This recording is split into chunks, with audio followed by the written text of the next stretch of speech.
Shalom, Assalamualaikum warahmatullahi wabarakatuh. Om Swastiastu, Namo Buddhaya, dan salam kebajikan.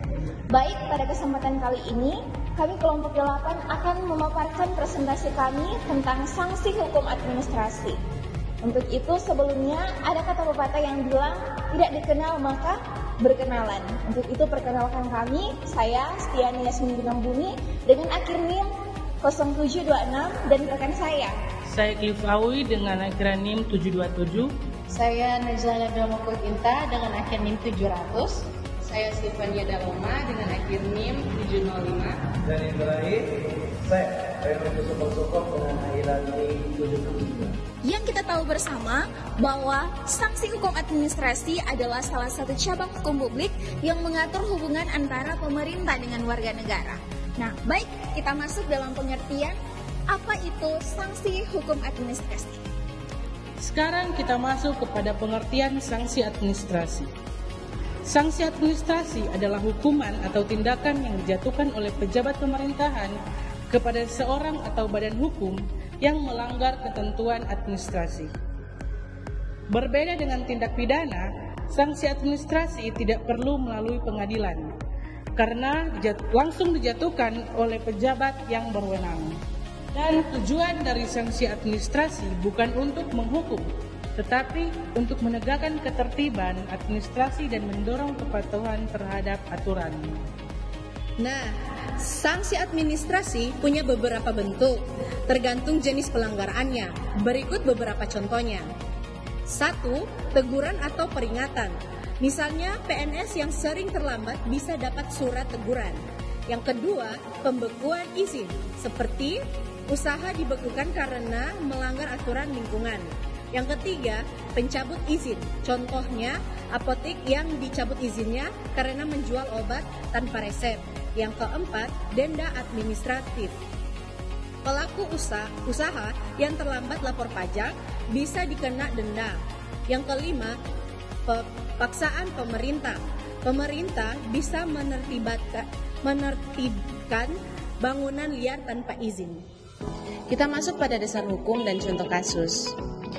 Jadi sanksi administrasi ini mempunyai dasar hukum yang kuat, diantaranya Undang-Undang Nomor 30 Tahun 2014 tentang Administrasi Pemerintahan, dan juga ada Undang-Undang Nomor 23 Tahun 2014 tentang Pemerintahan Daerah, Undang-Undang Nomor 5 Tahun 1986 tentang Peradilan Tata Usaha Negara, dan juga ada beberapa undang-undang teknis lain seperti Undang-Undang Lingkungan Hidup dan Undang-Undang ASN. Contoh penerapannya, misalnya ketika perusahaan melanggar izin lingkungan, maka pemerintah bisa menjatuhkan sanksi berupa paksaan pemerintah atau pencabutan izin. Ada juga contoh seperti kasus PNS yang melanggar disiplin, dia bisa dikenai teguran tertulis atau bahkan diberhentikan sementara berdasarkan PP nomor 94 tahun 2021. Sekilas, sanksi administrasi mirip dengan sanksi pidana, tapi sebenarnya berbeda. Nah, tujuan dari sanksi administrasi lebih ke menegakkan ketertiban administrasi, sementara sanksi pidana memberi efek jera. Nah, kemudian ada pemberi sanksi. Pemberi sanksi dalam sanksi administrasi itu ada seperti pejabat administrasi, sementara sanksi pidana ada hakim atau pengadilan. Kemudian prosedur. Prosedur dalam sanksi administrasi itu cepat tanpa pengadilan, sementara dalam sanksi pidana lewat proses hukum. Kemudian contoh sanksi administrasi itu seperti pencabutan izin usaha, sementara dalam sanksi pidana ada penjara atau denda pidana.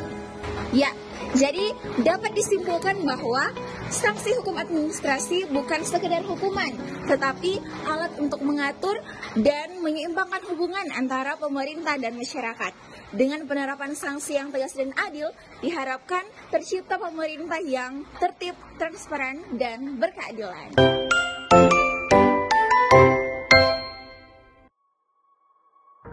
Jadi menurut Anda, bagaimana cara memastikan bahwa hukum administrasi bersifat mendidik dan bukan hanya sekedar menghukum?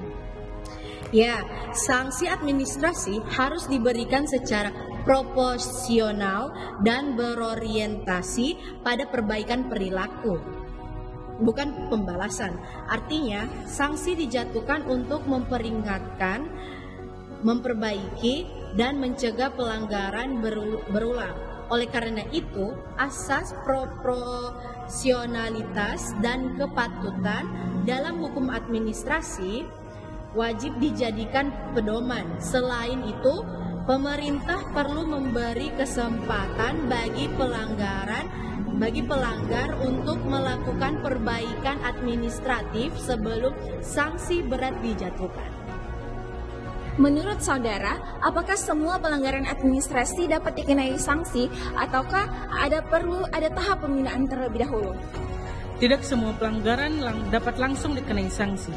Pada umumnya, terdapat tahapan administratif seperti teguran atau peringatan terlebih dahulu, terutama untuk sanksi pelanggaran ringan.